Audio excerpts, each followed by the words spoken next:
Jambo mpenzi msikilizaji, karibuni kupasha na ajiri katika kaunti ya Trans Nzoia, maeneo bunge ya Kwanza, kitongoji kidogo cha Mandro.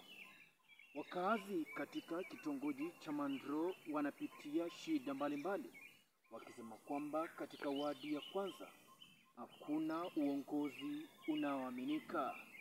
Wanasema kwamba uongozi ambao umekuwa si uongozi bali ni biashara. Inasemekana kuwa wanataka uchaguzi wa mwaka 2022 uwe uchaguzi bora na kuwachagua viongozi bora watakao jali maslahi yao. Wanasema kwamba wengi wao wameacha mashamba yao yakimea yakiwa misitu na hata kuacha mengine yakiwa malisho kutokana na hali ngumu ya maisha. Hali hii inasababishwa na barabara mbovu.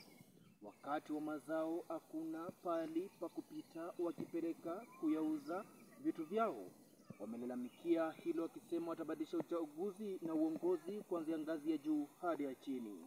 Hapo ndipo natamatisha habari yangu awamu ya saa 7. Jina langu ni MBW.